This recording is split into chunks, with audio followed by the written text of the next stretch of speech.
안녕하세요. 문화연가 박수민입니다. 지난달 5일 성황리에 폐막한 2013 평창 동계 스페셜 올림픽. 이번 대회의 개막 공연을 기억하시나요? 의미 있는 주제로 구성돼 사람들의 이목을 끌었던 개막 공연의 주제는 바로 공존입니다. 모두의 행복을 위해 가장 기본적으로 필요한 공존. 하지만 극심한 경쟁이 주를 이루는 현대사회에서 이러한 공존은 우리에게 여전히 중요한 숙제로 남아 있습니다.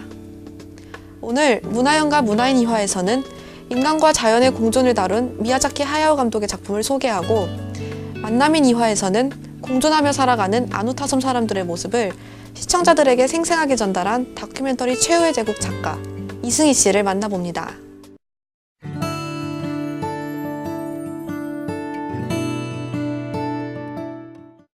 일본 애니메이션의 거장이라 불리는 미야자키 하야오 감독.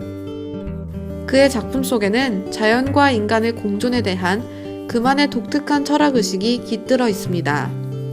이번 문화인 2화에서는 그의 작품들 중 시간 배경이 다른 세 작품을 골라 인간과 자연에 대한 그의 세계관을 살펴보도록 하겠습니다.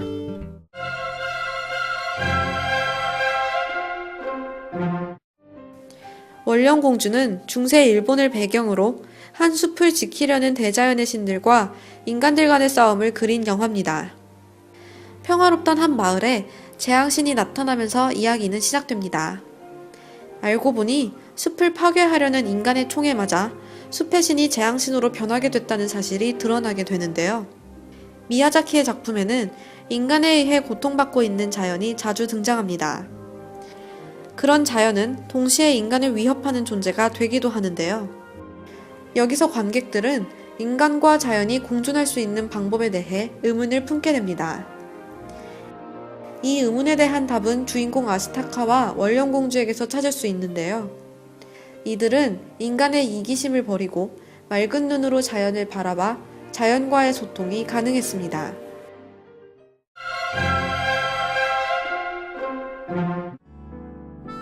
센과 치히로의 행방불명은 현대를 배경으로 부모가 돼지로 변한 후 요괴의 세계로 빠져버린 치히로의 이야기를 그렸습니다. 광해 신이 인간에 의해 오염돼 오물신이 되었다는 설정은 인간이 자연을 황폐화시키고 있는 모습을 보여줍니다. 하지만 치히로의 노력으로 다시 광해 신의 모습을 찾게 되면서 감독은 인간의 힘으로 자연을 회복시킬 수 있다는 메시지를 전달하는데요.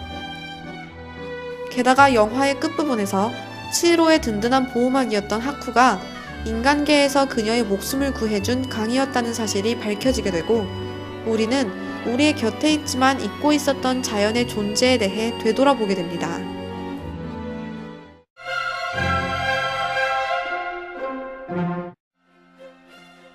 바람계곡의 나우시카는 산업 문명이 붕괴하고 1000년 후 나우시카가 황폐해진 지구를 구원하는 내용을 담고 있습니다.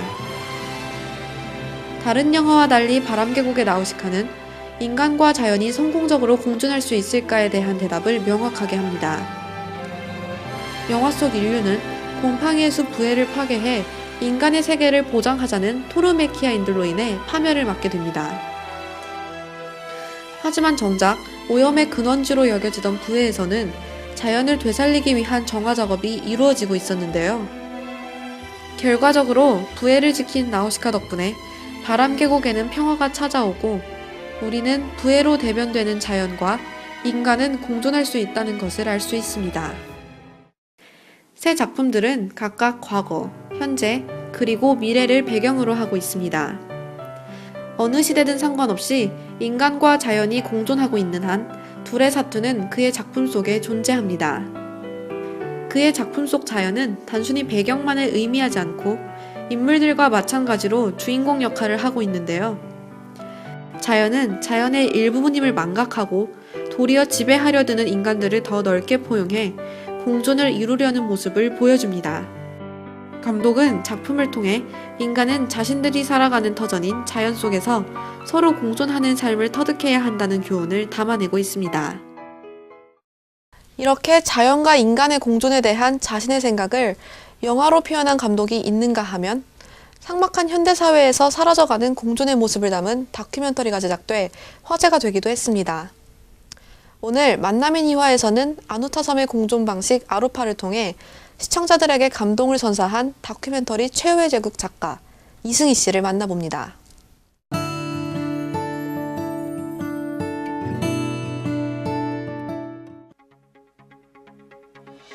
자본주의가 갖고 있는 문제와 한계에 대한 고민으로 시작된 SBS 다큐멘터리 4부작 최후의 제국. 이 프로그램은 현대사회가 잃어버린 공존의 가치를 아누타섬 사람들에게서 발견하는데요.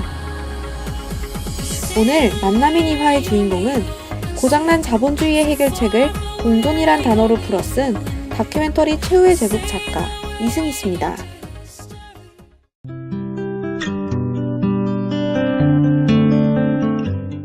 이 질문이 실은 보고서는 제일 어려웠어요. 공존이라는 단어는 우리가 어렵지 않은 단어로 항상 접해왔지만은 따지고 보면 굉장히 추상적인 단어잖아요. 추상적인 단어는 말을 많이 하다 보면 굉장히 공허하게 들리잖아요. 공존이 왜 필요한가요? 라고 물어본 적도 없었고 생각해 본 적도 없었던 것 같아요. 왜 그럴까라고 생각을 해보니까 너무나 당연한 거니까. 어찌됐든 간에 뭐 인간들끼리 또는 자연 속에서 우주 속에서 혼자 살 수 없는 존재이기 때문에 그 공존이라는 거는 인간이 창조된 그 인간의 역사와 더불어서 항상 존재할 수밖에 없는 가치가 아닐까라고 생각을 해요.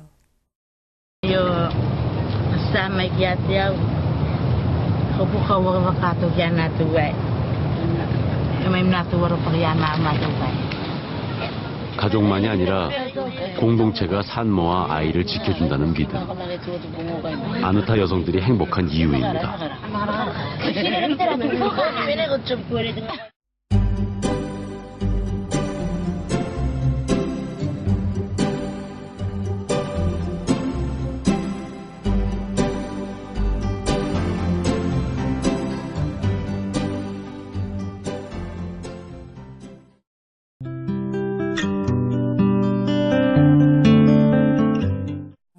배워야 한다라는 그 가치보다는 제가 생각할 때는 아로파라는 게 어떻게 보면은 특별한 게 아니다라는 생각을 했어요.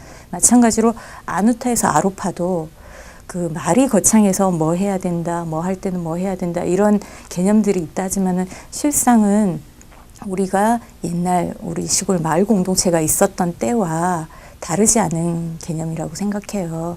그래서 실제로 아누타 섬 사람들한테 우리가 뭘 배워야 될까라고 이야기를 한다면 우리가 잃어버렸던 그런 공동체 의식, 공동체의 가치관 그거를 다시 한번 기억해내고 그거를 복귀하면서 그 문화를 다시 복구해야 되는 게 아닌가.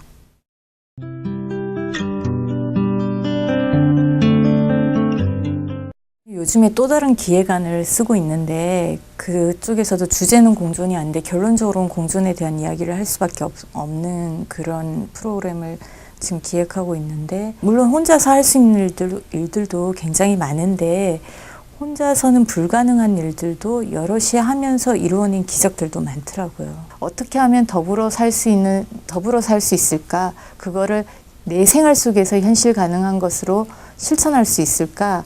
라고 질문을 하면서 찾은 해답은 저는 마을 공동체 운동, 나도 그곳의 일원이 되고 싶다.